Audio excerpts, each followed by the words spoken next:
Chapter 42. Obviously, I don't want to contract cancer, rabies, or whatever in the fuck blight actually is, I said.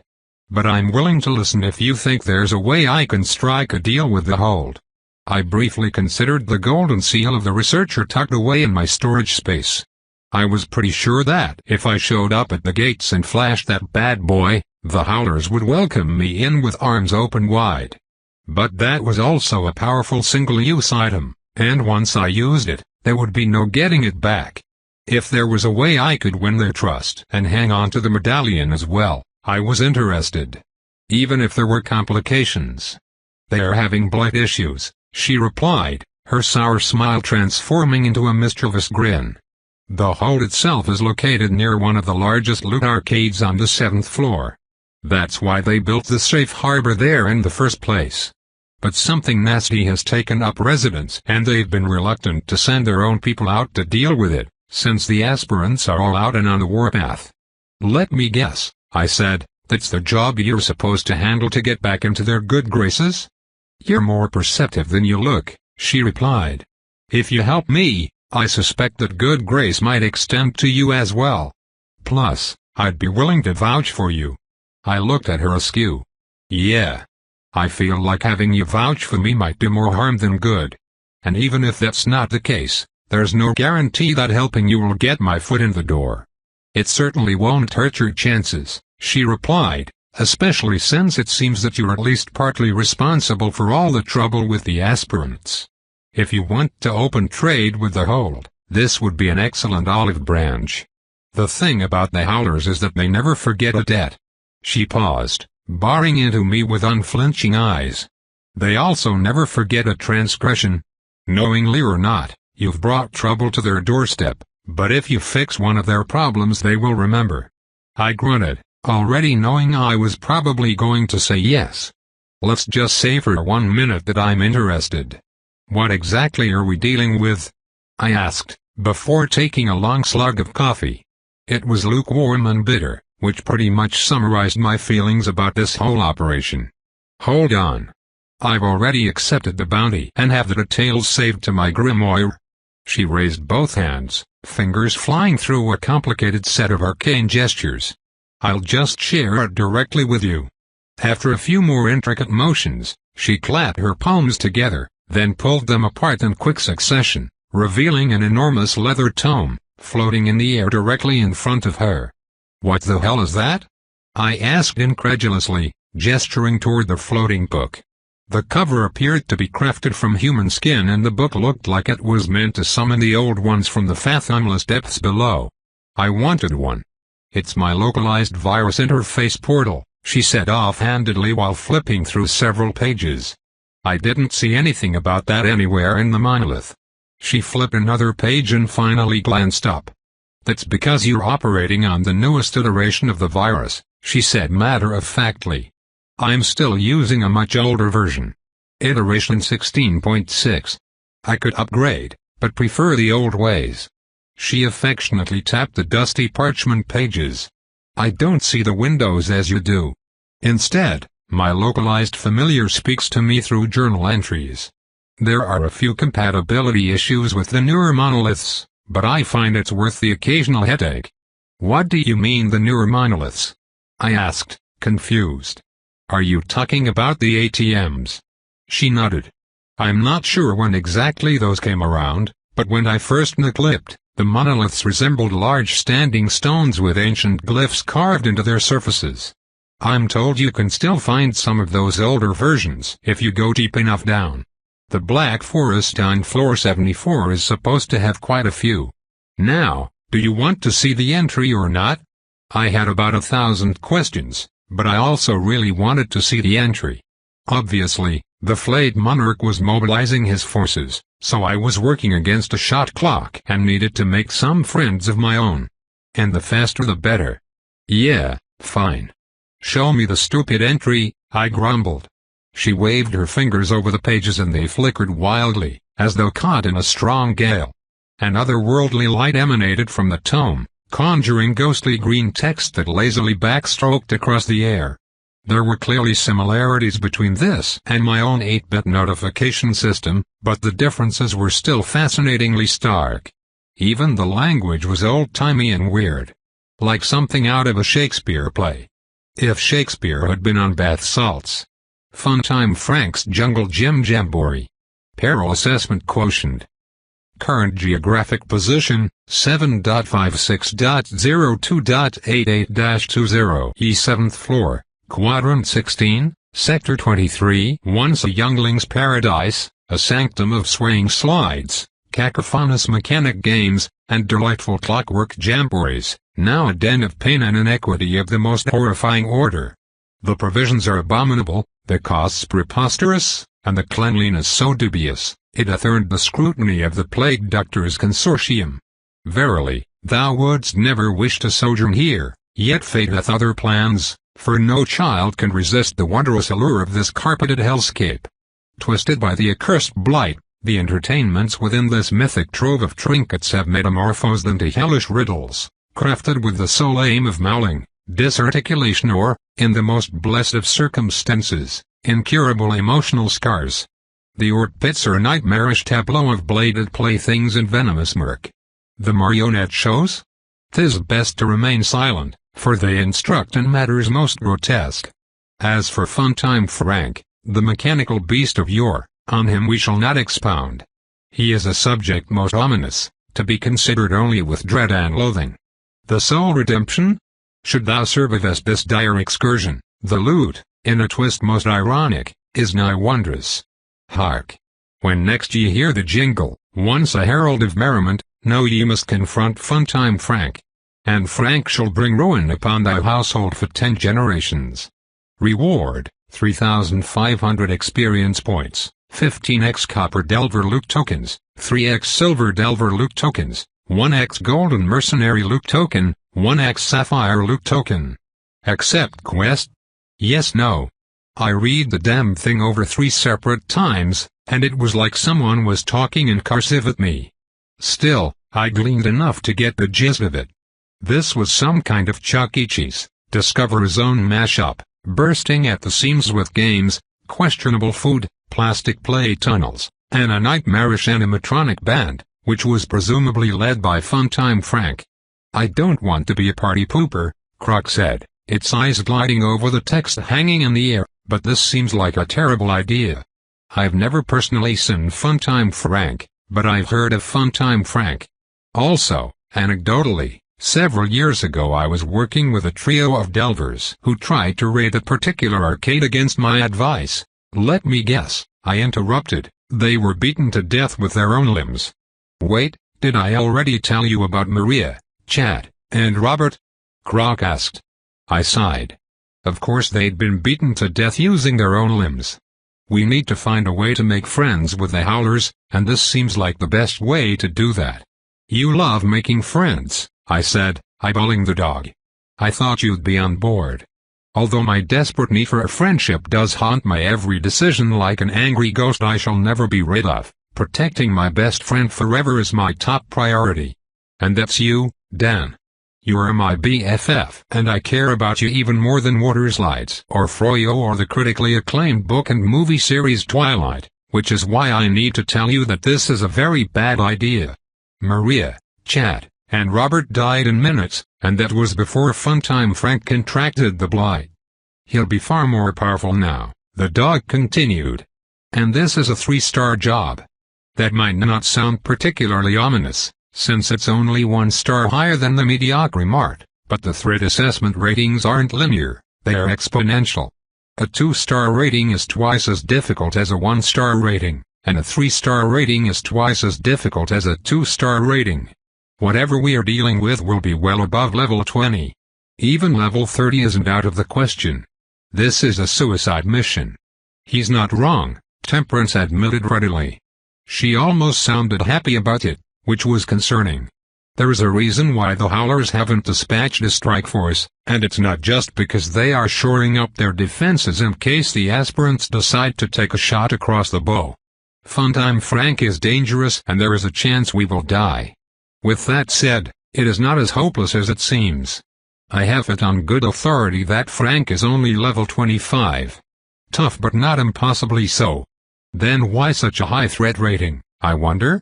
Jacob asked, his claws clicking against the tabletop. Seems like a 2.5-star bounty at most. No, the 3 stars are warranted, Temperance replied. Frank may only be level 25, but he isn't alone. He may be the leader of the Funtime Jamboree, but he is not its only member.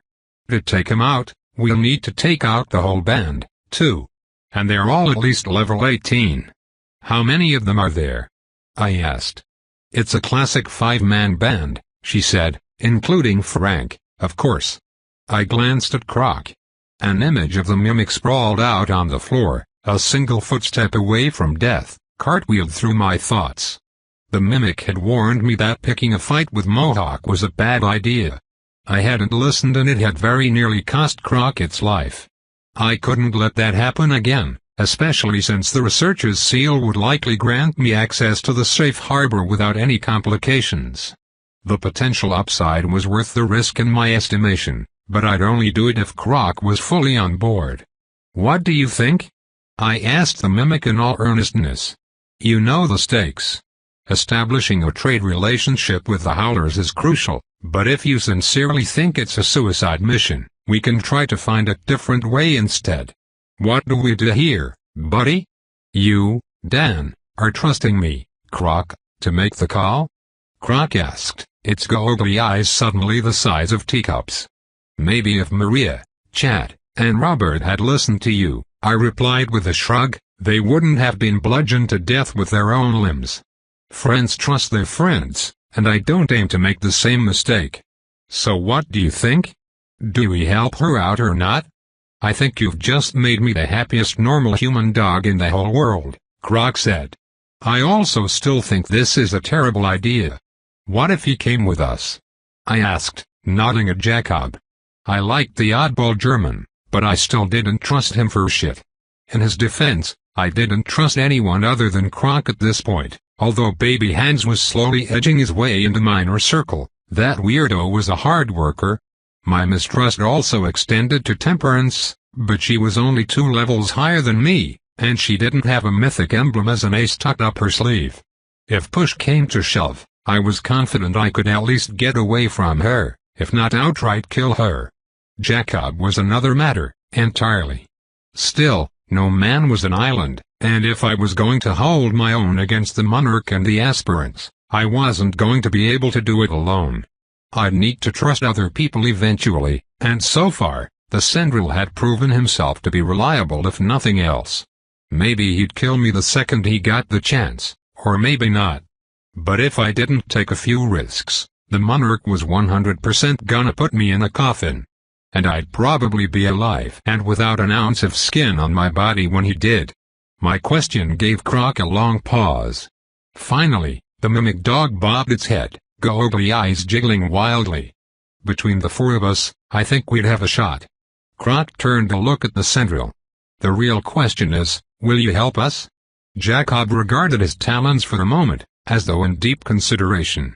Then, finally, he sighed.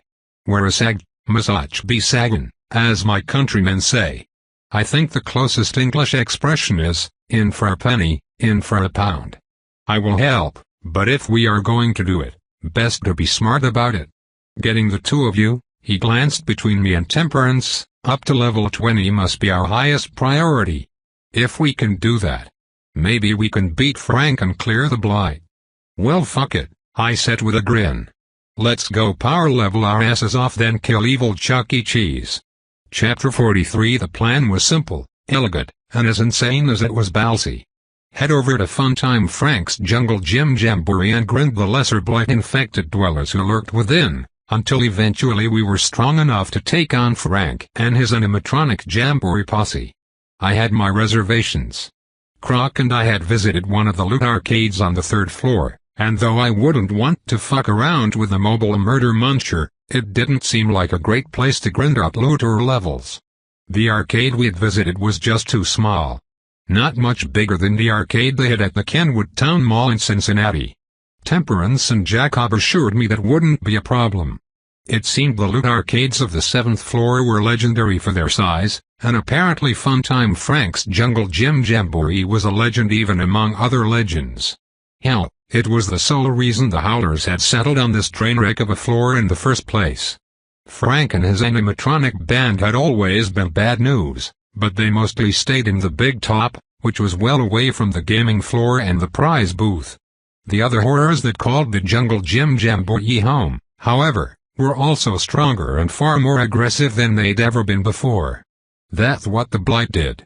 It deformed the body with raw mana and twisted the mind with so much pain that only rage remained. Which, according to Temperance and Jacob, made it a great place to grind. Tons of overpowered bloodthirsty dwellers who would attack on sight? Check. Great access to loot?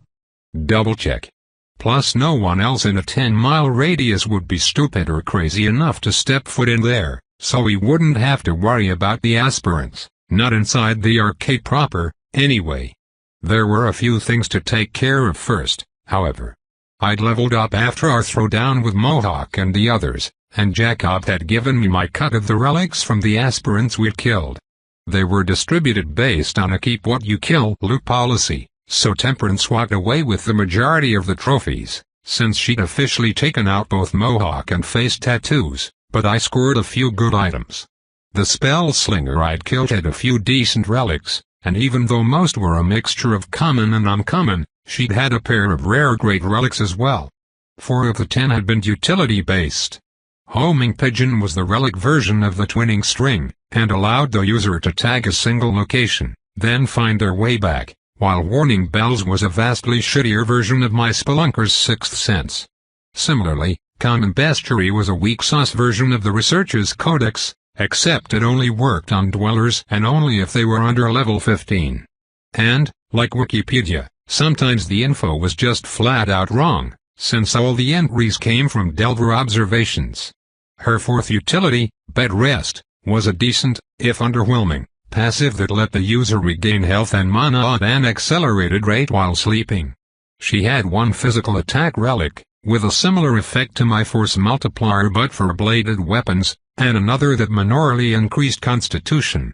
The last 4 were all arcane focused, which was fine by me. She had 1 low-level common ranged attack spell, Sanguine Blast, which didn't even come close to the raw damage output of Drano Bolt or Pressure Washer. That one got put up for sale as soon as I could pass it off to Pony Puff. The other 3 were keepers. Insurance Pact was an interesting uncommon grade, stamina part ability that allowed the user to make an insurance pact with an ally, allowing both pact members to share up to 20% of their max health pool with the other for 10 minutes. I couldn't see myself using that personally, but it would be great for someone who focused more on a support role. Like Jacob, who probably had an insane health pool, on account of his build and race. I'd see if the Central wanted the item before putting it up for sale. The next was a skill called Cashback Rewards, which was much more useful than the name implied. It was rare grade and allowed the user to form a link with a single enemy in line of sight. While linked, 25% of damage dealt to the enemy from all sources healed you instead. Although the spell cost was high, it had a good duration and only a 10-minute internal cooldown timer. Overall, it was a stellar skill that would be great for a squishy damage dealer like myself. But that wasn't the most interesting thing. It synergized with the 3rd relic, an uncommon grade called Crimson Rain. Crimson Rain itself was an AoE spell that rained blood and dealt 10 points of damage per minute for 2 minutes to anyone inside the spell's effect radius. Good, but far from spectacular. Although Crimson Rain and Cashback Reward synergized, their compatibility was surprisingly low, clocking in at just 48%. But together, they also resonated with my Drano Bolt. When combined, the 3 rare great relics had a 95% compatibility rating. I ran the full codex compatibility analysis and carefully read through the report on the relic iteration, just to triple-check before I did anything hasty. Stainslayer Maelstrom, Industrial Grade Cleansing Power. Fabled Relic Fully Tempered, Level 5. Range, Line of Sight. Area of Effect, 30 Radius. Cost, 50 mana. Cast time, 10 seconds. Effect duration, 1 minute. Cooldown, 2 minutes. Summon a torrential downpour of prescription-strength cleaning solution that falls with the subtlety of a sledgehammer in a glass factory. Instead of targeting a single mess, Stainslayer Maelstrom sanitizes all organic matter in a 30-foot radius in a nightmarish baptism of roided out, industrial-grade mega bleach. Fuck yeah. This stuff might even be powerful enough to cleanse your soul of the innumerable war crimes you've likely committed. Like purifying flame, Stainslayer is an indiscriminate cleanser. Anyone caught in the deluge without proper personal protective equipment (PPE) suffers 125 points of corrosive burst damage on contact. While in the splash zone, they receive an additional 2 points of chemical burn damage per second and lose 1 point of mana and 1 point of stamina per second. Yeah, this'll fuck shit up. But wait, there's more. At any point during the duration of the spell effect, the caster may activate the secondary ability, pH Balance, to convert 25% of all damage dealt by Stainslayer Maelstrom into sweet health regeneration for you, proving once and for all that cleanliness really is good for the soul. Side effects may include moral ambiguity, terminal regret, or a friendly visit from the EPA. This relic enables mana usage. I whistled through my teeth. Holy shit. Although the 2-minute cooldown time was less than ideal, since I wouldn't be able to spam the ability, and the mana cost was higher than I'd like, it was still a phenomenal spell. It dealt some brutal damage and had powerful DPS to boot, not to mention the mana and stamina drain effect. And the ability to convert 25% of all damage dealt to health? That was a literal lifesaver for someone as squishy as me. Plus, I wouldn't even lose any relic levels, since Crimson Rain was at level 7 and cashback rewards was at level 4. There were still a few drawbacks, though. Just like with the original Bleach Bolt, this was only effective against organic material, so there was a good chance it would be worthless against Funtime Frank and his animatronic Jamboree posse.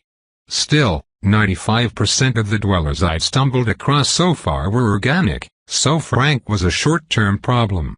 The other major drawback was that the spell dealt damage indiscriminately. Anyone stuck in the downpour was going to get boned. Unless they had the right personal protective equipment. With all the resources I had sitting around the store, there might be a way to deal with that particular problem. As a general contractor, my duct tape skills were without peer, and I also had access to plastic drop cloths, rain ponchos, and sunglasses. If I couldn't figure out a solution, no one could. The only other drawback, though I wasn't entirely sure it was a drawback, was that doing this would fully temper the relic. That meant no more forging. No more changes. No more upgrades. The skill would likely evolve and improve somewhat as I leveled it up, but the basic effects and functionality would remain the same from here on out. If I did this, I'd end up with my first Fabled grade relic, discounting the abilities inside the emblem, but some small part of me wondered if I shouldn't hold out for just a little longer. Fabled was good, but it wasn't mythic. But that was greed whispering into my ear, I knew. There were delvers who would give their left nut for a Fabled relic, and here I was, seriously considering whether to hold out or not, because there might be something minutely better somewhere down the road. Maybe. If I was lucky, and didn't die first. I had a good thing here, and if I didn't act now, I knew I'd regret it sooner rather than later. As my granddad said, better to have one in the hand than two in the bush, especially since there was no guarantee that I'd ever even find a bush. I accepted, forging the new relic. There was a potent rush of power when I added it to my core. The sensation wasn't quite as intense as when I'd equipped the compass of the catacomber, but it was in the same ballpark. Stainslayer Maelstrom was an object of real power. One that was on par with the abilities of the Flayed Monarch, and it was all thanks to the compass. Without the Researcher's Codex, I never would have smashed those 3 relics together. The risk was simply too great. But now I had another power, worthy of a dark god of the backrooms. With my shiny new relic in place, I paid a quick visit to the monolith and distributed the handful of enhancement points I'd earned from my last level up. Since we were going into a blighted hot zone, I decided to drop 2 points into preservation, bringing it up to 7. Maybe that was overkill, but when it came to debilitating, life-ending super diseases, I was in the better safe than sorry camp. I dropped 1 point into grit, bringing that up to 13, then split the 2 remaining points between resonance and perception. Dan Woodridge. Specimen biotag ID number 038-01-B00R7T569C. Variant assimilation level, 17. Race, human, archetypal. Current experience, 19,285. Next level, 23,500. Personal enhancement points, 0. ____________. Health, 76. Health Regan Hour, 3.55. ____________. Stamina Reserve, 41. Stamina Regan Minute, 3.1. ____________. Manta Pool, 105. Manta Regan Minute, 8.21. Individual adaptive stats. Grit, 13. Athleticism, 12. Toughness, 17. 9 plus 8 enhanced perception, 21. Resonance, 40. 44-4 debuff preservation, 7. Spatial core, active. C. Moving workway, level 1. C. Force multiplier, level 1. C. Doodle buddy, level 1. C. The pharmacist scales, level 5. U. Mall ninjas strike, level 3. U. Buldree scale male kairas, level 7. R. Pressure washer, level 1. R. Sterilization field, level 5. F. Stainslayer maelstrom, level 5. Fully tempered, me. Compass of the Catacomber, fully tempered. Current titles, passive. Out of your league, Death Wish, marked for death, weapon of opportunity, legend in the making, overkill overlord, fish in a barrel. E. Human cannonball, cold-blooded murderer. E. My gaze lingered on my new title, carelessly tacked onto the bottom of my specimen bio report like a festering wound. Cold-blooded murderer. Natasha No, that was her name. I knew nothing else about her, but my mind clung to that detail. I felt the crunch of bone beneath my falling hammer. The coppery scent of blood filled my nostrils. Rage and anger, guilt and regret all surged through me in a confusing snowstorm of emotion. She would have killed me. I knew that just as surely as I knew the sun rose in the east and set in the west. Somehow, that fact was cold comfort. Maybe it was that she'd been a woman. Call me a chauvinist, but my dad had taught me that you never laid your hand on a woman. It just wasn't something real men did. I knew that was bullshit, and Iraq had taught me that lesson in the most painful way possible. We'd been rolling through Ramadi when a woman in a midnight black burqa charged our convoy and triggered the suicide vest, secured beneath the flowing garment. There had been nothing anyone could do, and Sergeant Martin had ended up dead as a result, pieces of him scattered across the dusty road and hanging from the power lines overhead. Women could be just as dangerous as men, especially when backed into a corner with nothing to lose. But even though I knew that on an intellectual level, guilt still hung around my neck like heavy iron chains. You don't lay a hand on a woman, my old man's voice insisted in the back of head. Not ever. I idly wondered about him for a moment. Whether he was doing okay. How he and Mom would be coping with my disappearance. Knowing him, the crotchety old bastard was probably making a nuisance of himself with Cincinnati PD. It wouldn't surprise me one bit if he was down at department headquarters every single day, badgering the detectives or harassing the desk sergeant about my case. He was a retiree with nothing better to do, and he actively enjoyed being a pain in the ass. I pushed thoughts of my dad away, along with the lingering guilt over Natasha No. I had better shit to do than wallow in self-pity over something I couldn't change. Focusing on the task at hand, I toggled over to my storage space and reviewed the other relics I had stashed away. These were the ones that weren't quite good enough for the varsity team but were still solidly in the JV squad. Although none of them were currently equipped to my spatial core, I'd be able to swap them out in under a minute if the need arose. The monolith let me quickly search and sort through my inventory until only the relics showed up on the display. 1XC Basic Armor Kit, Level 1 1XC Tinfoil Hat of Mind Shielding, Level 1 1XC Gremlin Growing Guardian, Level 1 1XU Erlenmeyer's Molotov Cocktail, Level 1 1XU Burn, Baby, Burn, Level 1 1XR Bad Trip, Level 1 of the 6. Only Bad Trip and Molotov Cocktail were likely to see any use, but it was still good to remind myself what I had on hand. It was a bit like the tools in my belt. Just because I used some much more frequently didn't mean the others were worthless. A hammer was great, until you needed a Phillips head screwdriver or a socket wrench. In the right situation, any one of those relics could be a value add. Even the disgusting gremlin nut bucket. Chapter 44. It took us the better part of a day to get to Funtime Frank's Jungle Gym Jamboree, though between Jacob, Temperance, and Unerring Arrow, I'd never had an easier or more stress-free trip. Temperance seemed to intuitively know every inch of the 7th floor, even though that was impossible given its sheer scope, and as a level 25, Jacob could swat down anything that looked at us funny. Well, not anything, anything. We still needed to say our prayers, lest Gussie Gander, that ghost-bodied shitweasel, throw us down the stairs like disobedient children. But almost anything. Not that the Central did much killing. He seemed predisposed to non-violence, even against the monstrous dwellers, which was a mirror opposite of Temperance. She had a lady boner the size of Mount Everest for killing. Well, everything. The colonial settler turned furry. Words I never imagined saying, not in a million years, was a force of nature, and she had a spatial core full of relics designed to help her commit dweller genocide. She killed things so aggressively and so fast that there really wasn't much for me to do, other than navigate and scrawl survival tips on the walls in spray paint. My constant need to advertise seemed to annoy the shit out of Temperance, who only wanted to go as fast as humanly possible so she could kill more things.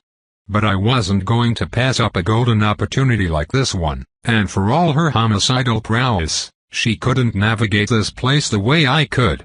The rather leisurely journey also gave me a chance to ask Jacob a few questions that had been bugging the absolute shit out of me for the past few weeks, namely, why in the hell was everyone so low-level? It didn't make any sense. I'd been in the back rooms for a little over a month, and I'd already surpassed delvers who'd been here for years.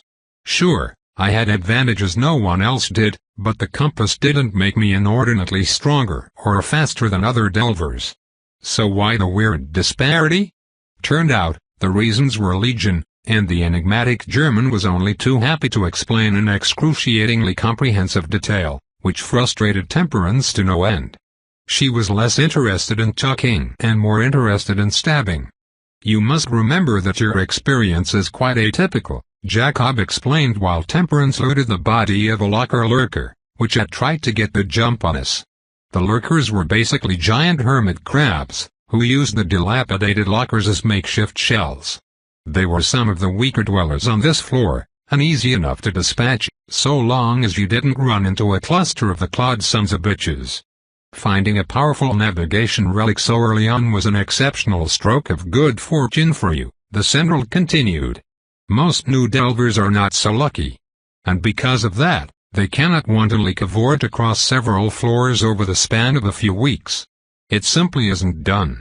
Even finding a stairwell to the next floor can take months, and the risks of such exploration simply aren't worth it for most. Those lucky enough to survive the lobby and find a way down often have a surprisingly simple list of goals: find a progenitor monolith, locate a reasonably reliable source of food and water, then carve out a space within close proximity to said food source. They will fight dwellers who move into their territory if they must, but every battle is a terrible gamble. And most won't venture far from their base of operations, unless great need drives them to do so. To be honest, that is one of the reasons why this whole enterprise of yours so intrigues me, he continued, stealing a sideways glance at me. The store is invaluable not only for its material resources, but for its ability to help delvers transcend floors with relative ease. And the twinning rings allow even the newest delvers to navigate with some fixed reference point. Intentional or not, you are single-handedly incentivizing exploration in a way I had not seen before. I grunted. I hadn't thought about any of those points, but it all made a certain degree of sense. There were still a few holes in his explanation, however. Just assuming for the moment that everything you said is all true, I replied after mulling it over for a beat, that still doesn't actually explain why people are so low-level. Sure, it might take them longer to level up, but even if someone hunkered down in one spot for a year and only killed dwellers out of pure necessity, it should still only take a few months to hit level 6 or 7, and then they could grind lower-level dwellers without much worry about dying. Kill enough level 1 and level 2 monsters and you're bound to hit level 10. Or is there something I'm missing? There are still the traps to consider, Dan, Croc said, its feet squeaking along beside me. Arguably, the traps are a bigger danger than the dwellers, even for more powerful delvers. Unless you have some sort of trap sense relic, you just won't see those things until it's too late.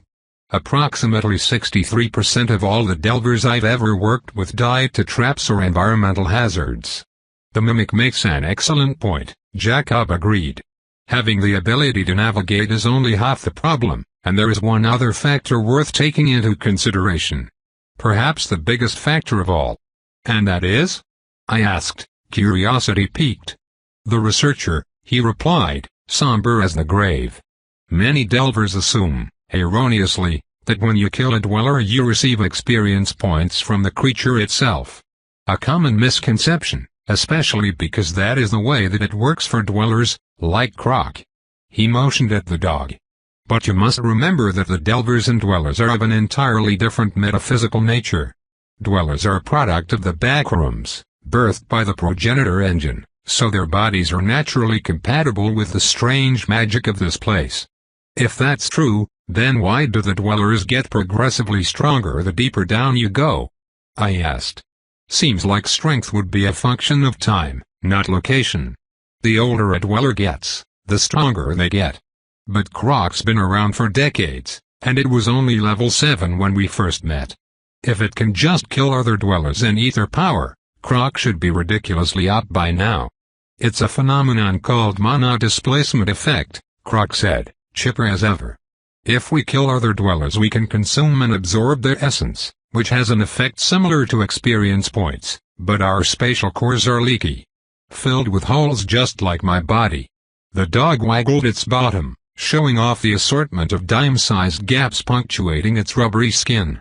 And the less residual mana there is on a given floor, the more quickly we leak until an equilibrium is reached. The floors furthest away from the god box, that's what we call the progenitor engine, have the least amount of total residual magic. People think about the backrooms like a cake with a bunch of different layers. The lobby is on the top, like a delicious layer of frosting, and the god box at the bottom is the crisp, tasty crust. Boy, do I wish that were true, because I love cake. Especially ice cream cake. But instead of normal ice cream the layers are all froyo. Are you hungry, Croc? I asked. I am, actually. How did you know? The dog asked. Just a wild guess, I replied with a lopsided smile. Anyway, you were saying the backrooms are like a cake? I prompted. No, I'm saying they aren't like a delicious froyo cake, even though everyone thinks they are. It's actually more like a planet. And the god box at the center is the source of all mana and it pushes that mana outward. The floors closest to the core have extremely high levels of mana, and the layers furthest away don't. So the dwellers down deeper are proportionally stronger on every floor because there's more residual mana, which means the mana displacement effect is weaker, Croc finished. That is, we leak less and can hold significantly more. Then why didn't you ever move deeper down? I asked the dog in all earnestness. Because then I wouldn't have been able to help new delvers, Croc replied simply, as though the answer should have been as plain as the nose on my face. That's always been my purpose, Dan. I was stronger once, a long time ago. Made it all the way up to level 15. The dog shuddered, its shoulders slumping, its ears drooping. That was far enough for me. It's bad down there, Dan. Ugly and mean and lonely. Though not anymore. The dog brightened visibly. Because now I have a friend. And we can still help new delvers no matter how deep we go. It's a win-win. My smile broadened and I leaned over and patted the dog that wasn't a dog on the head. Okay, I guess that all tracks, I said, straightening. So we don't absorb essence, but instead earn experience, which comes from the researcher. Does that mean there's a mana displacement effect equivalent, but for delvers? Yes and no. Jacob shook his head firmly. Once a delver advances, the levels remain. The stronger a delver is, however, the less experience they receive from the researcher for killing creatures sustainably below their level. The localized administrators even actively penalized delvers for grinding levels against weaker creatures for too long. Have you, perhaps, received some sort of evolving title which limits your ability to earn experience from lower-level dwellers? I nodded. Fish in a barrel, I said, feeling a prickle of unease race along my spine. I don't earn any experience for killing creatures beneath level 5. As I expected. I have a similar evolving title called Kinderspiel. Child's Play, in the English vernacular. I unlocked it shortly after hitting level 12 and it evolved once more when I hit level 20. I no longer gain any experience for slaying creatures beneath level 10. Temperance is a similar title as well, foregone conclusion, which limits her in the same manner. I hate it, Temperance growled over one shoulder. They drop loot but don't give any experience. That seems counterintuitive, I said. Could be I'm wrong, but the researcher seems like he's actively trying to help us survive. At least that's the sense I got from the few messages I received. And my localized administrator is a colossal dick, but it still seems like it's in my corner. It seems like they'd want us to be as strong as possible. No one knows the answers for sure, Jacob said, but there are a number of theories, though I find some are far more plausible than others. One camp, the Red Spectators, believes the backrooms are a game. A giant, bloody coliseum designed for the entertainment of the researcher, or perhaps some other distant superintelligence. They believe the system is thus designed to force delvers to descend to deeper floors, where great threats wait. There are others, he glanced briefly at Temperance, who believe the backrooms to be a divine test of sorts. A proving ground, designed to sort the wheat from the chaff. I can still hear you, Temperance called back over one shoulder. A slight blush crept into Jacob's otherwise white cheeks, but he pressed on.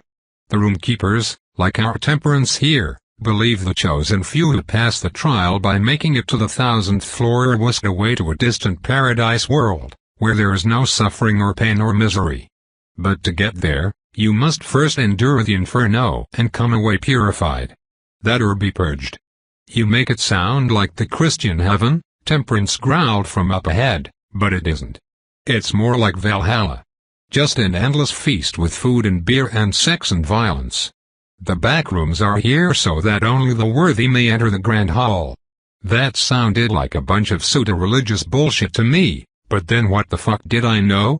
Maybe this researcher really was some all-powerful Viking god. Though even if that was true, I wouldn't much want to worship a god who allowed this kind of butchery and tomfoolery to happen under his watch. Either he was an evil god or a breathtakingly incompetent one. The cult of Nuth believes all of this is some vast, global governmental conspiracy called the Variant Research Division, Jacob continued after a beat. Sort of a Men in Black type organization. Some in the cult hold that the backrooms was built by the VRD as a prison, meant to contain dangerous and anomalous entities from other dimensions and realities, while another, smaller faction, believe the facility was designed to force human evolution through unethical experimentation. Of the three theories so far, that sounded the most plausible, though I had a hard time swallowing most conspiracy theories. Not because I believed the government was morally above doing that kind of shady bullshit, but because logistically it seemed unlikely. I'd worked in the military, had deployed to war zones, and I'd learned people had big fucking mouths. They couldn't help but talk and brag even when it endangered their own lives. Orchestrating a conspiracy on a smaller scale, where maybe only a dozen people were involved, seemed conceivable. but a conspiracy on the scale of the backrooms. That would take thousands or tens of thousands of people to pull off, and some shitty, low-level lance corporal somewhere would run his mouth eventually. No way could they keep this kind of thing under wraps indefinitely. I'm guessing you have a differing view, I said, more statement than question. Indeed, I do. Though understand that it's all pure conjecture. Jacob's lips stretched into a thin line and his eyes took on a hazy, distant appearance as though he were looking far off into some distant memory. As I said, no one knows the mind of the researcher, and if there are true answers to be found, I suspect they are buried so deeply on the lower floors that none of us will ever likely find them. As for me, however, I think it has to do with the blight. I don't fully understand what the blight is, or where it comes from, but clearly the researcher is trying to eradicate it. The existence of the Job board hints at as much. I believe his goal is not to find one champion, but to raise an army of champions capable of eradicating the blight on the lower floors. The Job board is the carrot, clear the blight, get rewards. The experience restrictions are the stick. I turned his explanation over in my head, examining it from a dozen different angles. That doesn't track either. If the researcher's goal is to make an army of champions, why not just power level everyone the second they clip into the lobby? Then they could just wade through the lower floors and butcher everything that gets in their way. Jacob pitched his voice low. So low, Temperance wouldn't be able to hear us. Because I unequivocally do not believe the researcher to be some benevolent, all-powerful god. What if, he whispered so quiet I needed to lean in to hear him, his resources are finite? Huh. Now that was an interesting thought. If his resources are finite, I said slowly, he can't afford to make bad investments. And we are the investments. Precisely, Jacob agreed, clapping me on the shoulder. The first 25 floors are a gauntlet designed to show which new arrivals are worth investing in. But there is an artificial level cap. And if you want to push past it, to grow stronger and get better relics, you will eventually be forced to go lower, which is also where the blight is more pervasive. You're saying the people who camp out on these floors for years and years and years are the ones who've what? Given up? Something to that effect, Jacob agreed with a shrug. And thus, the researcher has given up on them. A crop that has yielded no fruit. Although, again, this is just my own speculation.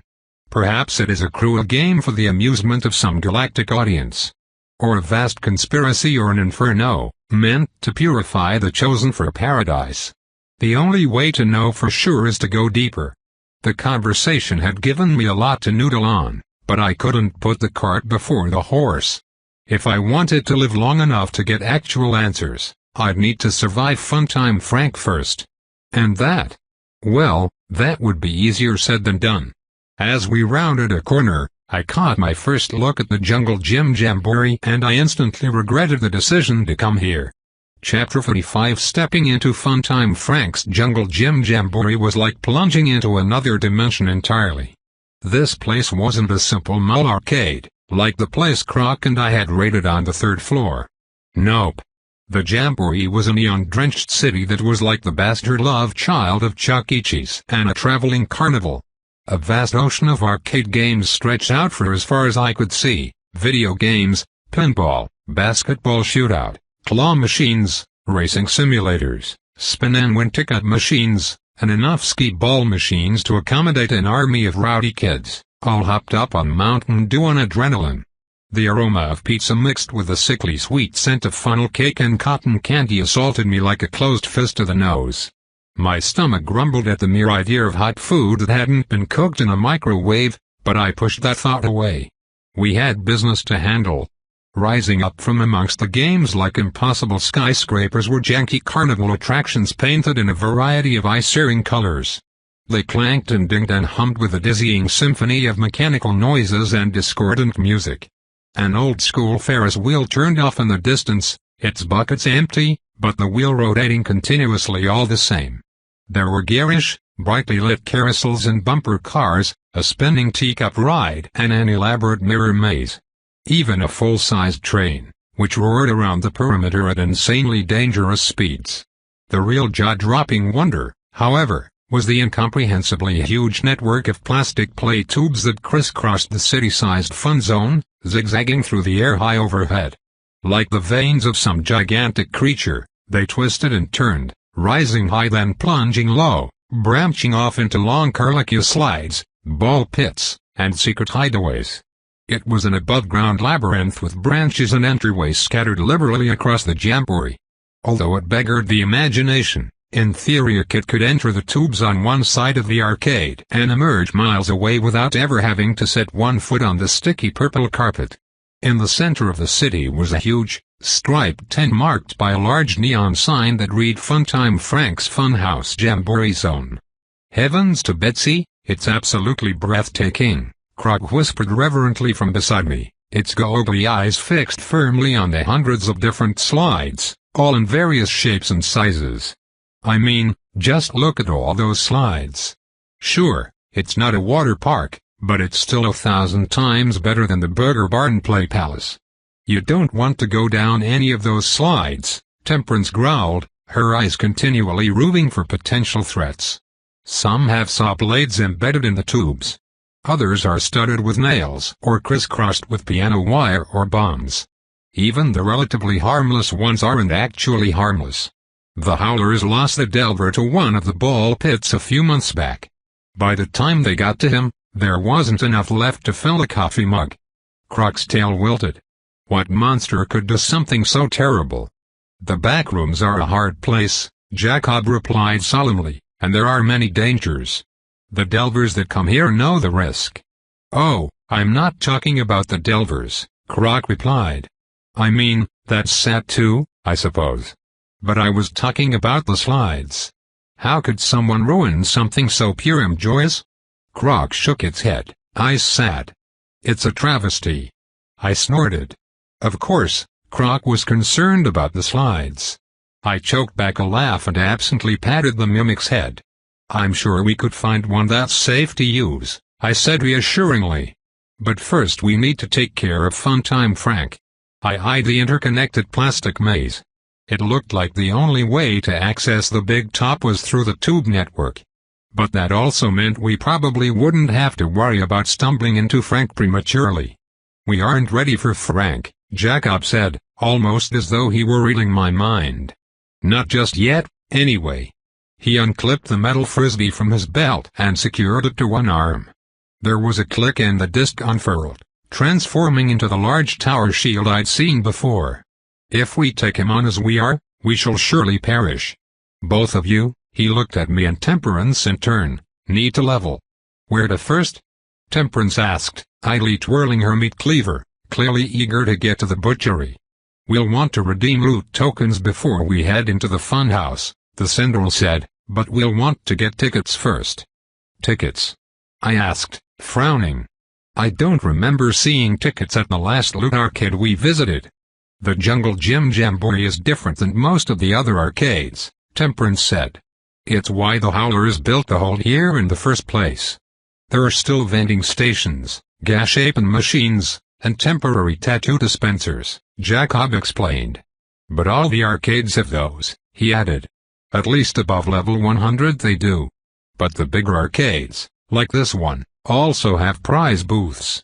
You use the loot tokens to play the games and win tickets, then you can exchange those tickets for the prizes. What kind of prizes are we talking about here? I asked, eyes squinting in suspicion.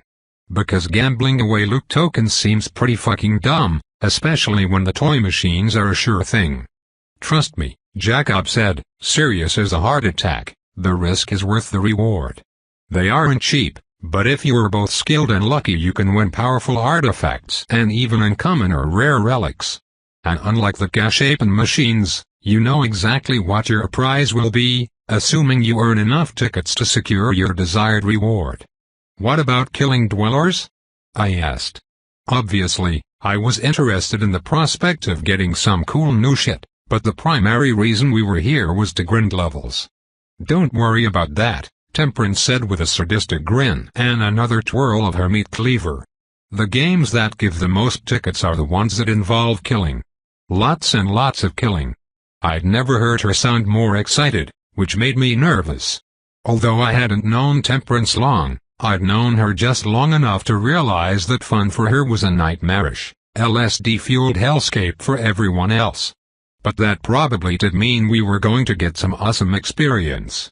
Weapons drawn, Jacob ushered us into the carpeted wonderland, quickly weaving through rows upon rows of classic video game cabinets, slipping past the racers, then heading toward one of those old-timey shooting arcades, which had the pump-action BB guns. Except the weapons sitting on the tabletop weren't BB guns at all, but sleek AK-47s with wooden stocks and dull, black metal frames. Holy shit, I muttered, picking one of the weapons up and running my hands appreciatively along the upper receiver. Although the Marine Corps didn't officially train or use X, we learned how to use the weapons in preparation for our first deployment to Iraq. The Russian-made Kalashnikovs were the favored weapon of insurgents and foreign paramilitary groups across the world. Arcade Alaska. Bonded artifact. Type, ranged weapon. Created by Mikhail Kalashnikov in 1947 and adopted by the Soviet Army, the AK-47 is a weapon forged in the fires of conflict, revered by warlords and revolutionaries alike, and single-handedly responsible for more deaths than any other weapon in human history. And it ain't even close. Is this thing sophisticated? Fuck no. But it's built like a brick shit house, never jams, and will still work even if it's underwater, covered in mud, or rusted over. In short, this weapon will still be killing people long after you're dead. This artifact is locationally bonded to the Funtime Franks shooting gallery. It will not work if removed from its bonded venue. How good of a shot are you? The Sindel asked, cocking a scaly eyebrow at me. Not as good as I used to be, I said, idly pulling the charging handle back and checking the chamber. It was empty. But at this range, I said, nodding my chin toward the shooting gallery, I should be fine. Good, good. Then step inside. Jacob directed me through a small batwing gate and into the shooting gallery itself. It was Western-themed, the ground covered in gritty sand facing what appeared to be the facade of an old-timey general store, built from weathered wooden planks with faint traces of peeling paint. There was a hitching post and water trough in front of the elevated wooden deck. Wooden whiskey barrels were lined up to the left of the batwing doors, while piles of crates were neatly stacked on the right. A wooden sign dangled in front of the building. The Rusty Spur Trading Post. Are you ready? Jacob asked, from behind me. I grunted, nodded, and shouldered the weapon, tucking it tight into my shoulder pocket. I took a few deep breaths and rested my cheek against the buttstock, looking for the small circular targets that normally adorn such shooting galleries. There were none. What the hell am I supposed to shoot? I wondered. The metallic clunk of a coin dropping into a slot caught my ear. Surprised by the sound, I lowered the Alaska and glanced back over one shoulder. Good luck, Jacob said, sliding another copper token into a slot I couldn't see. A hazy blue shield erupted around the perimeter of the gallery, and the dusty jangle of an old-timey piano erupted all around me. You have entered a mana suppression field. Relics requiring mana will not function while in this zone. Your bonded Alaska is now operational. Before I could even finish reading the message in full, I heard the sharp report of a firearm, except I hadn't pulled the trigger. Something whizzed by my leg, missing by inches, and a round plowed into the dirt beside me, kicking up a small plume of grit. I whipped my head forward, cheek pressed against the buttstock once more, and saw a small green man, maybe 3 feet tall, his head peeking out of a wood-slatted barrel. The creature had puke green skin and a bald, knobby head. There was a black bandana tied across its nose and mouth. It wore a canvas duster, but no shirt. It also had a dusty 6-shooter gripped in one long-fingered hand. Dweller 0.746D, Shootout Gallery Goblin. Blighted, Level 6. The Gallery Goblin cocked the hammer back on the antique Colt and fired again. Thank the good Lord, the little shit was a terrible shot. It jerked the trigger, classic noob mistake, and gun barrel kicked up in a belch of yellow fire and gray smoke. The round went wide, slamming into the energy barrier and disintegrating on contact. For a brief moment, I wondered whether the same thing would happen to me if I tried to leap through the shimmering wall of light. Definitely not worth the risk, I decided. Before the goblin could cock the hammer again, I leveled my weapon and let loose with a quick burst of fully automatic fire. Alaskas were reliable but notoriously inaccurate. At 30 feet, however, I mowed down the goblin like overgrown grass. The rounds tore through its frail body, decimating the barrel in the process. Green blood splashed against the general store wall. A health bar appeared for an eye blink but drained just as quickly. Another pair of reports rang out, one coming from my left, another from the right. A second pistol-wielding gallery goblin had popped out of the horse trough, while a third goblin, this one carrying a bolt-action rifle and wearing a dark brown Stetson, fired at me from a second-story window. I dove right, but there was shit all for cover and I was too slow on my feet, especially without moving walkway to aid me. Pistol Goblin was as shitty a shot as Barrel Goblin had been, but it seemed Rifle Goblin up in the window knew how to lead a target. The Colt round hit the dirt, kicking up more debris, but the rifle round punched cleanly into my left thigh, tearing through the muscle like a surgeon's scalpel. I let out a cry of pain and landed hard on my shoulder, skidding a few feet through the dirt before coming to a stop. The pain from the gun wound was like a burning star nestled inside my leg. But I ignored the pain, rolled part way onto my back, and strafed the Alaska across the front of the building, not even bothering to aim the weapon. The gun barked and a spray of bullets riddled the goblin and the Stetson. My fire discipline was garbage, but that was one of the benefits of the Alaska. They proved that quantity had its own sort of quality. I squeezed the trigger again, screaming the whole while. Rifle Goblin went down in a gurgle of blood, and I managed to take out the second pistol goblin before it could get another shot off. Wincing, I pushed myself into a sitting position. The blood seeping from my wounded leg turned the ground a muddy red-brown. It didn't look like the bullet had nicked the femoral or I'd already be dead, but if this went on for much longer, I'd bleed out anyway. Panting, with dust plaster to the sweat coating my face, I hefted the Alaska and scanned the front of the general store. 3 more gallery goblins popped out in quick succession, 2 from the pile of crates, the last sauntering out from the batwing doors. The third was taller than the others by at least a foot and wore full cowboy attire. He had a pair of ivory-handled pistols slung low across his hips, though neither weapon was drawn. Dweller 0.748D, Gallery Goblin Gunslinger blighted, level 8. The music jangled and changed, and a low whistle filled the air. I'd heard this tune many times before. It was the same music old Western films played for the shootout at high noon scenes. The gunslinger with dual pistols was obviously the big bad, and I had a feeling he'd be a mite bit tougher to kill than the others. At least, he would be if I intended to play by the rules of the game. One of the lesser shootout goblins had a rifle, but the one closest to the general store entryway wore a crisscrossing bandolier filled with sticks of cherry red dynamite. He had a stick clutched in one hand, the fuse sparking and hissing like an angry snake as the goblin prepared to hurl the dynamite at me and turn me into meat confetti. Instead, I raised the Alaska, took a deep breath, and slowly squeezed off a solid grouping into the creature's chest and arm. Puckered wounds bloomed across the goblin's pitifully sunken chest, and its upraised arm fell limply to its side. The lit dynamite landed with a chunk, rolled a few feet to the left, and exploded just as the gunslinger drew his ivory-handled pistols. A bubble of orange and gold and red billowed up and out, enveloping the gunslinger and the other 2 goblins, who were still seeking cover in the stacked crates. I squinted against the intense blaze. When the fireball finally dissipated, there was nothing but charred remains and a dark, smoldering soot spot where the gunslinger had been moments before.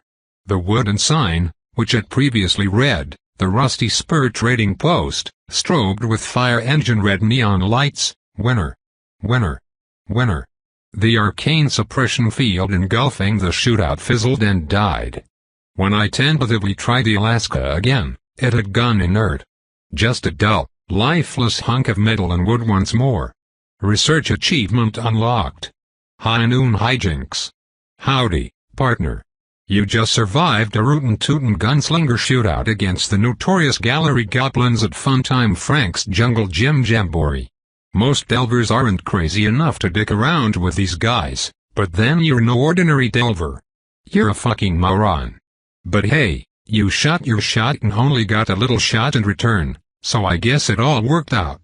Reward: 250 experience points, 1x gold gambler loot token. If you're willing to take a walk on the wild side, there are even better games out there. Just saying. I dismissed the achievement, then used the gun as a crutch to gain my feet, sweating and shaking the whole time.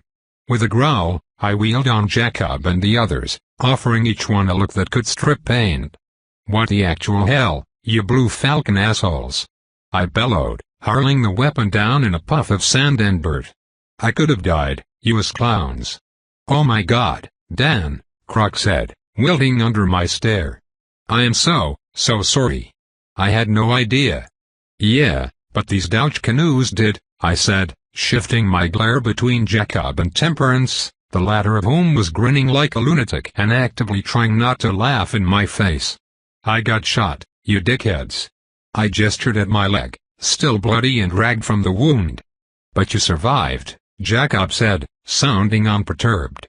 "And if you can't handle a little friendly fire from the goblins of the shooting gallery, then you certainly won't fare well against Funtime Frank." I grumbled to myself, though I had to admit he was probably right. The gunshot had drained my health pool by 35%, but now that I had access to my mana again, I used the pharmacist's scales to swap 27 points of mana for health, topping off my HP bar. "You still coulda warned me," I muttered, experimentally putting a little weight onto the limb. "Where's the fun in that?" Temperance asked. "It is best if you experience it firsthand," Jacob agreed. "And the challenges will only get more difficult from here. All things considered, you did quite well for your first outing." He raised a clawed hand, revealing a tangled string of tickets.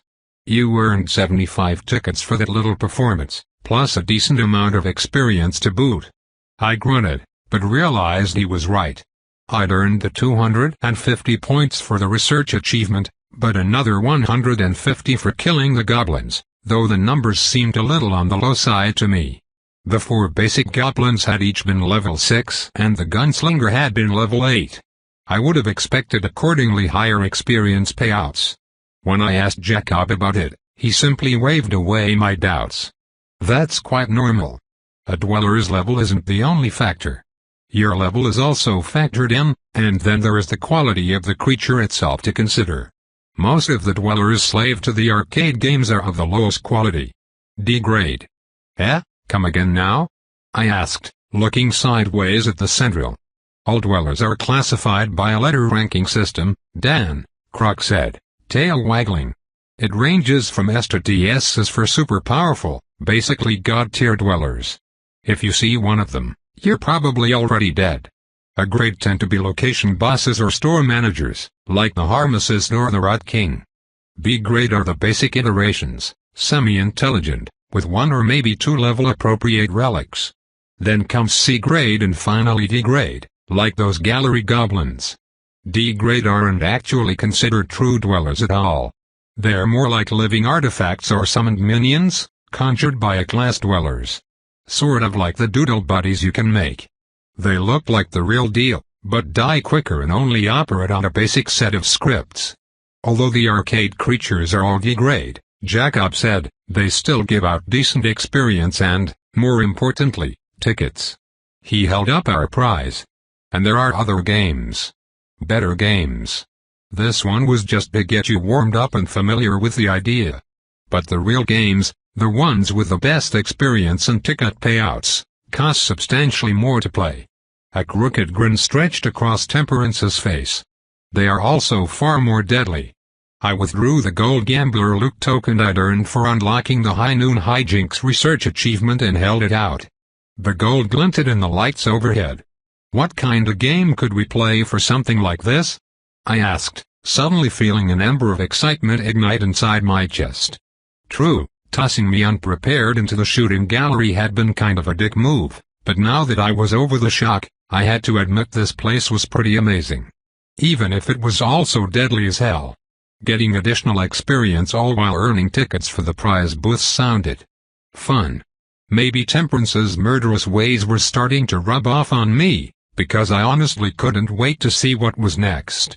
Temperance the murder bunny stared at the coin and the ghost of a wicked smile appeared on her lips. "Whack-a-mole?" she asked, shooting Jacob a look. "Whack-a-mole," the Central agreed solemnly. He didn't sound nearly as enthusiastic. Chapter 46. The four of us spent the next 9 hours grinding through murder game after murder game, each more interesting and batshit crazy than the last. We started with Whack-a-Mole, which cost a gold loot token to play. The price tag seemed awful steep, especially considering what kind of badass shit a gold loot token could buy in the Gashapin machines, but Jacob hadn't led me astray so far, so I decided to trust him. Whack-a-Mole ended up being a tower defense game. Sort of. And this time I didn't have to play alone. Croc, Jacob, Temperance, and I all shuffled through a sliding door and into a large circular chamber which, in perfect backrooms fashion, was significantly larger on the inside than it appeared on the outside. Honestly, it reminded me of the Colosseum in Rome, except instead of classical architecture, white marble, graceful arches, and Ionic columns, it was all strobing neon, grimy carpet, and insane carnival music. 13 doors dotted the perimeter of the circular room at even intervals. Each was labeled with a bright neon number, 1 through 13. They were also large enough for a grizzly to waltz through, which was extremely disconcerting. Directly in the center of the odd Colosseum was a giant carrot. The carrot was person-shaped, with knobby arms, stringy legs, and a mop of eye-searing green hair. The person-shaped carrot was also alive, though it didn't try to communicate with us in any meaningful way. Not even when Croc transformed into a giant blue carrot, covered in holes, to try to put the odd dweller at ease. Instead, it sat in the center of the ring, weird arms clutched tightly around its equally weird legs, letting out distressed whimpers every few seconds. The carrot man flinched whenever anyone got too close to it. Dweller 0.754D, beta-carotene bitch boy level 4. These poor, unathletic, ginger-bodied ofuses are among the most pathetic and miserable creatures in the backrooms. For them, existence is pain, quite literally, since they are created for the sole purpose of being ripped apart over and over and over again. These guys are basically Prometheus but way less cool, since they never offended the gods by giving man the ability to produce fire. They are also as weak as newborn kittens and as useful in combat as a paper umbrella is in a monsoon. These things aren't built for fighting, they are built for fleeing. Not that they usually get very far. Their crunchy, vitamin-rich bodies are a tantalizing treat for the monstrous tunnel maulers, so often found in the endless cave of the 8th floor, and those things are fast. When the tunnel maulers show up for dinner, you're really gonna wish you were anywhere else. The goal of this particular game turned out to be surprisingly simple, if morbid. Protect the poor carrot schmuck from progressive waves of gargantuan moles. The aforementioned tunnel maulers. As expected, the tunnel maulers were each about the size of an angry hippo, built with thick, rippling muscle, and covered head to toe by coarse brown fur. Each paw was the size of a shovel and capped with 3 enormous claws, which could dig through the earth or eviscerate a victim with equal ease. The tunnel maulers had fleshy, tubular mouths, which made them look like oversized anteaters. That mouth, however, acted more like an elephant's trunk and was ringed with jagged teeth capable of sawing through damn near anything. The moles came in waves. A door would open, disgorging one of the monstrous creatures into the arena with us. 1 at first. Then 2. Then 3. 4. On and on and on. The first tunnel mauler started off at lowly level 5, but each successive mauler added into the mix gained an additional level, which meant the second wave had 1 level 5 mauler and 1 level 6 mauler. The creatures could dive into the earth and swim beneath the ground as though it were water, and their hide was so thick and tough that not even Temperance's meat cleaver could fully penetrate. They were slow, lumbering creatures, so their attacks weren't especially difficult to avoid, but when they did land a blow, they hit like sledgehammers. One emerged beneath Jacob's feet and knocked the central across the room and into the far wall as though he weighed no more than a stuffed animal. There were a couple of saving graces. First, the creatures weren't after us at all. They were entirely fixated on the Carrot Man, who chaotically darted around the arena, trying his best to avoid the murderous behemoths. With that said, the maulers would still obliterate anything that got between them and Carrot Guy. Which, unfortunately, was literally our only job. Get in the way. Save Carrot Man. Period. When the carrot died, inevitably ripped apart and devoured alive by the moles, the game ended. The other saving grace was that, unlike the shootout gallery, my magic worked in this game. Even better, the maulers were especially vulnerable to the mana-based attacks.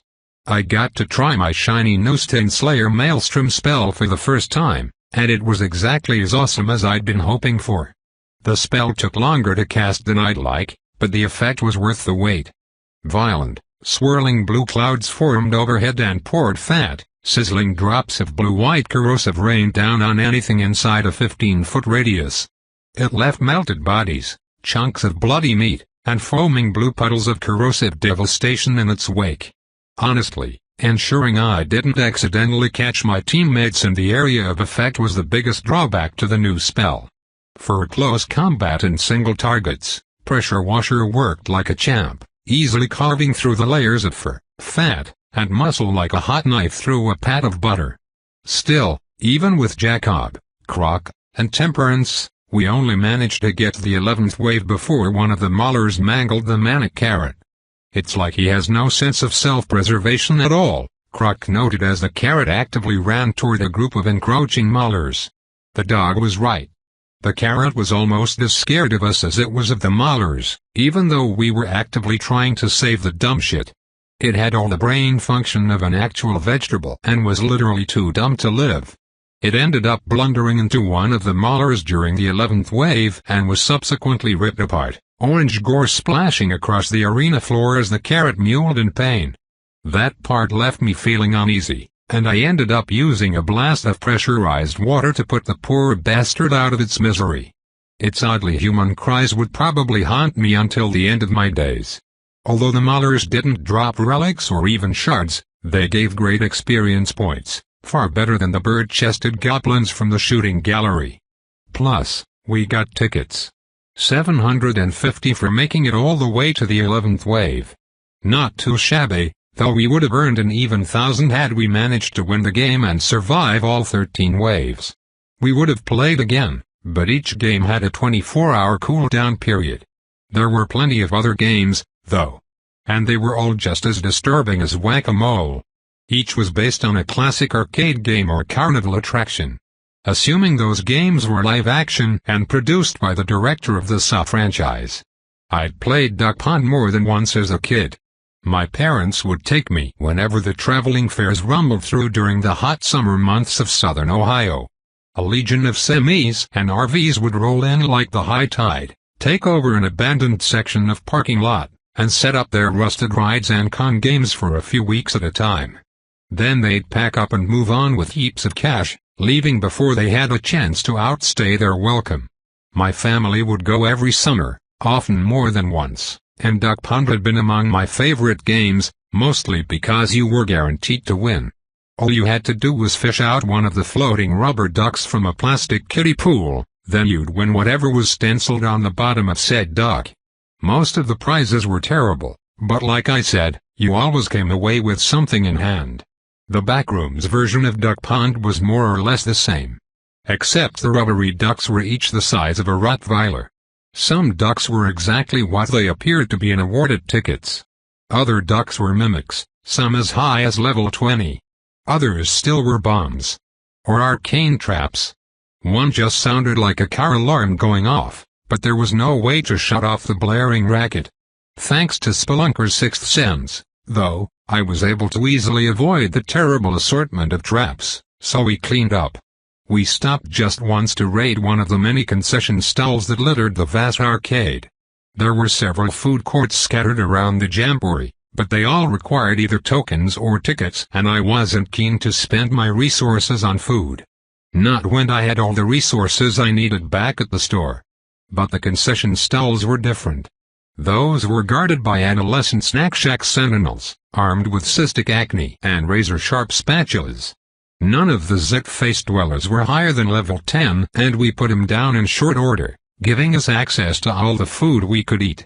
Most of the stands served soft pretzels, cotton candy, or other equally garbage food, but thanks to unerring arrow, we managed to find one with thick, cheesy slices of pizza, perfectly cut crinkle fries, loaded nachos, and charbroiled hot dogs that tasted like the ones you could get at the ballpark.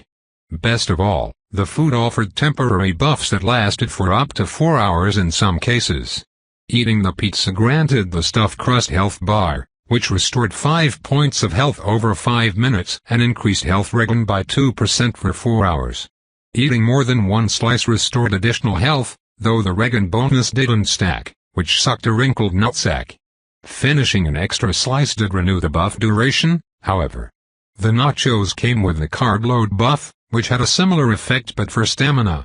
Those buffs could run concurrently, which made them even better, so long as you weren't afraid of packing on a couple thousand calories. The crinkle-cut fries were just fries, but they were finger-licking good, so that was something. As for the delicious all-beef franks, they gave the gas station hot dog buff, which prevented you from contracting food poisoning and reduced damage from disease by 5% for 3 hours. Although the bonuses were small potatoes in the grand scheme of things, in the backrooms every little advantage mattered. While working my way through the better part of half a large pizza, I decided to use Corvo's Blanket Fort to add the entire stall to the storefront. Sure, we had plenty of food already, but the sheer convenience of having hot pizza, loaded nachos, and ballpark franks on demand was too tempting to pass up. The rectangular metal box was also only 90 square feet of total space, which was next to nothing. Not compared to how much I stood to earn from the stand. I was positive my customers would happily pay a premium for the extra buffs, even tiny ones. We could also serve the piping hot food with frosty cold beer, which we had plenty of. Corvo's Blanket Fort. You select a 90 square feet of eligible pro-generated material resource space. Would you like to use Corvo's Blanket Fort to convert the selected material into a personal superspace dwelling?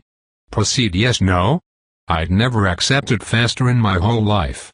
Fat and happy, we hit the bathroom, making sure to check for mimics before using any of the toilets, then got back to the grind. We played High Striker, the carny game where you use a mallet to send a puck flying toward a bell high overhead, and ring toss. Balloon darts, Space Invaders, and a real-life version of Frogger. Except we were the frogs and we had to duck, dodge, and dive our way through an army of sentient cars with a taste for human blood. We fought swarms of goldfish piranha and horrifying funhouse clowns. Clambered over tottering rope bridges, suspended high above lagoons filled with unholy crocodiles the size of Cadillacs. We burned through loot tokens and endured more nightmare games than I could count, and we still didn't get through even a fraction of all the possible games. By the time we were finished, every muscle in my body ached and throbbed, I could barely stay on my feet, and every inch of me had been splashed or splattered in blood, shit, vomit, or fluids even more unspeakable in nature. We'd also earned just over 10,000 tickets, and I'd jumped from level 17 to level 20, while Temperance had made it all the way up to 21. Even Croc had advanced and was now sitting at level 16. The Mimic was still substantially lower than the rest of us, but Dwellers also leveled slower by nature and had to constantly kill things to keep from leaking like a sieve. Conversely, they could also absorb mana passively, so once we made it down to the lower floors, Croc would probably blow past the rest of us in an eye blink. Tickets in hand, we headed over to the prize redemption booth to pick out some swanky new prizes. Tope continued,